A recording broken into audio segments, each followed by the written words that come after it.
Welcome to Solanki education digital. તો બાળકો ચાલો આજે આપણે શીખીશું ધોરણ 7 ગણિત સ્વાધ્યાય પોથી પાઠ છે બીજો અપૂર્ણાંક અને દશાંશ સંખ્યાઓ। 13મો દાખલા નંબર 13 ગુણાકાર કરો। હવે તેનો પહેલો દાખલો 0.3 ગુણ્યા 0.2। તો હવે જુઓ કે અહીંયા 3 છે તો 0.3 છે તો એનો પોઈન્ટ કાપીશું એટલે 3 પોઈન્ટ પછી કેટલી સંખ્યા છે 1 એટલે 10 ગુણ્યા અહીંયા પણ એ જ રીતે થશે 2 પોઈન્ટ કાપીશું એટલે અહીંયા આવશે 10 એટલે પોઈન્ટ નીકળી ગયા। હવે 3 દુ 6 અને 10 ગુણ્યા 10 એટલે 100।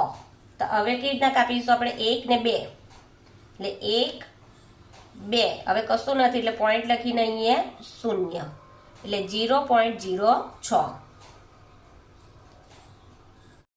અહીંયા પણ એ જ રીતે અહીંયા બીજા નંબરનો 0.7 ગુણ્યા 0.4 એટલે પોઈન્ટ કાપીશું એટલે 7 પોઈન્ટ પછી કેટલી સંખ્યા 1 એટલે 10 અહીંયા પણ પોઈન્ટ એટલે 4 ના છેદમાં 10 7 ચોક 28 ને 10 ગુણ્યા 10 એટલે કેટલા આવ્યા 100। હવે પોઈન્ટ કાપીશું 1 ને 2 1 ને 2 એટલે 1 2 હવે કશું નથી એટલે અહીંયા લખીશું 0 એટલે 0.28।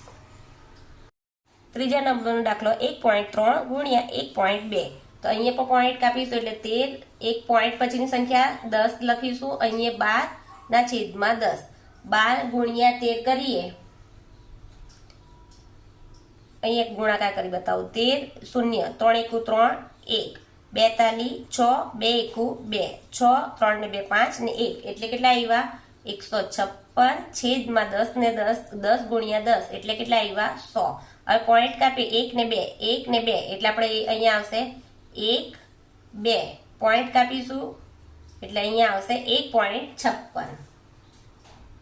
ચોથા નંબરનો દાખલો 0.23 ગુણ્યા 0.3 તો અહીંયા પણ આપણે પેલા 23 લખીશું પોઈન્ટ પછી કેટલી સંખ્યા છે 2 ગુણ્યા 3 પોઈન્ટ પછી કેટલી સંખ્યા છે 1 એટલે અહીંયા 10 3 તાલી 23 ગુણ્યા 9 કરીએ એટલે 3 તાલી 9 ને 2 તાલી 6 અહીંયા કેટલા આવે 100 ગુણ્યા 10 એટલે કેટલા આવશે 1000 એટલે પોઈન્ટ કેટલા કાપવાના 1 2 ને 3 એટલે 1 2 3 હવે કશું નથી એટલે 0 એટલે જવાબ આવશે આપણો 0.069। પાંચમો દાખલો 0.15 ગુણ્યા 0.9 એટલે 15 પોઈન્ટ પછી કેટલી સંખ્યા છે 2 એટલે 100 આવશે અહીંયા 9 પોઈન્ટ પછી 1 સંખ્યા એટલે 10 15 નવા 135 ને 100 ગુણ્યા 10 એટલે કેટલા આવ્યા 1000 એટલે પોઈન્ટ કાપીએ 1 2 ને 3 એટલે 1 2 3 પછી કશું નથી એટલે પોઈન્ટ મૂકીને 0 એટલે 0.135 આપણો જવાબ। 2.5 છે એટલે 25 ના છેદમાં 10 0.07 એટલે 7 ના છેદમાં 2 પોઈન્ટ સંખ્યા છે એટલે 100 25 ગુણ્યા 7 25 ગુણ્યા 7 એટલે આવશે 175 અહીંયા 100 ના 10 ગુણ્યા 100 એટલે કેટલા આવશે 1000 એટલે પોઈન્ટ કેટલી સંખ્યા કાપીશું 1 2 ને 3 એટલે 1 2 3 હવે કશું નથી એટલે પોઈન્ટ લખીને અહીંયા 0।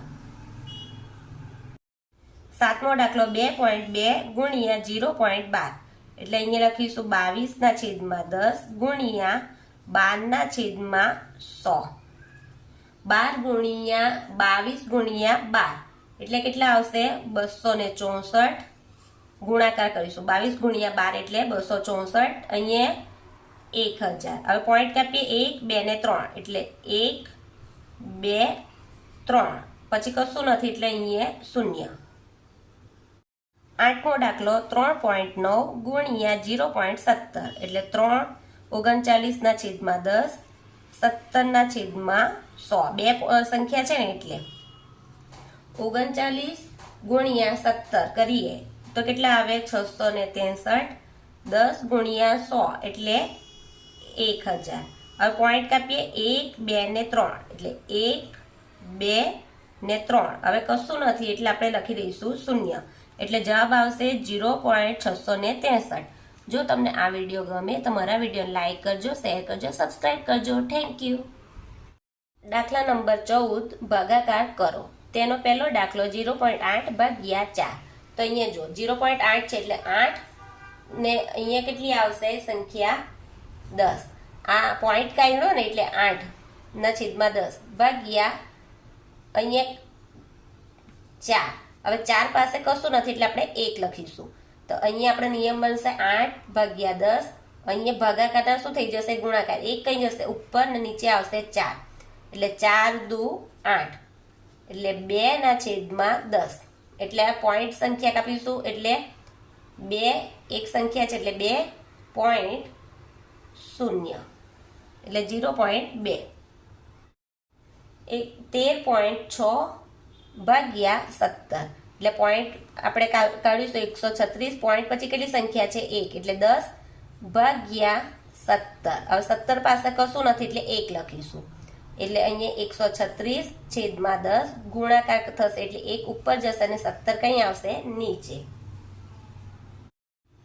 હવે અહીંયા આપણે ભાગ એ કરીશું તો 17 8 136 એટલે આપણો જવાબ આવશે 8/10. હવે પોઈન્ટ કાપીએ એટલે એક સંખ્યા છે એટલે 8 પછી કશું નથી એટલે 0.8. ત્રીજા નંબરનો દાખલો 2.8 ભાગ્યા 0.7 એટલે 2.8 એટલે 28/10 ભાગ્યા 7/10. એટલે આપણે અહીંયા શું કરીશું? 28/10. અહીંયા ગુણાકાર થશે એટલે 10 ઉપર ને 7 નીચે. 10 ગયા 10 ગયા 7 ચોક 28 એટલે જવાબ આવશે આપણો 4. ચોથું 3.2 ભાગ્યા 0.08 એટલે 3.2 એટલે 32/10 ભાગ્યા 8/100. 32/10 અહીંયા ગુણાકાર 100 કઈ જશે? ઉપર ને નીચે આવશે 8 એટલે આ એક મીંડુકી 8 ચોક 32 એટલે 4 ગુણ્યા 10 એટલે જવાબ આવશે 40. પાંચમા નંબરનું 0.25 ભાગ્યા 0.5 એટલે 25/છેદમાં કેટલા આવશે? બે સંખ્યા છે એટલે પોઈન્ટ પછીની એટલે 100 ભાગ્યા 5. પોઈન્ટ પછી એક સંખ્યા એટલે 10. 25/100 પછી ગુણાકાર થશે 10 ઉપર જશે ને 5 નીચે. આ એક મીંડુક્યું 5 5 25 એટલે ઉપર 5 ને નીચે 10 એટલે પોઈન્ટ પછી કેટલી સંખ્યા બનશે? 0.5. છઠ્ઠો દાખલો 2.4 ભાગ્યા 1.2 તો 24/10 ભાગ્યા 12/10. હવે કરીશું 24/10 ગુણ્યા 10 કઈ જશે? ઉપર ને 12 આવશે નીચે એટલે 10 ગયા 12 દુ 24 એટલે આપણો જવાબ આવશે 2. સાતમો દાખલો 0.56 ભાગ્યા 0.08 એટલે 56. પોઈન્ટ પછી કેટલી સંખ્યા? 2 ભાગ્યા 8 પોઈન્ટ પછી કેટલી સંખ્યા? 2 એટલે 56/100 ગુણ્યા 100 ઉપર જશે ને 8 નીચે એટલે 100 ગયા 8 7 56 એટલે કેટલા આવ્યા? 7. આઠમો 0.06 ભાગ્યા 0.02 તો અહીંયા 0.6 એટલે 6. પોઈન્ટ પછી કેટલી સંખ્યા છે? 2 ભાગ્યા 2 પોઈન્ટ પછી કેટલી સંખ્યા છે? 2 એટલે 6/100 ગુણ્યા 100 ઉપર જશે ને 2 નીચે એટલે આ 100 ગયા 2 તાલી 6 એટલે જવાબ આવશે 3. જો તમને આ વિડીયો ગમે તો મારા વિડીયોને લાઈક કરજો, શેર કરજો, સબસ્ક્રાઈબ કરજો. Thank you.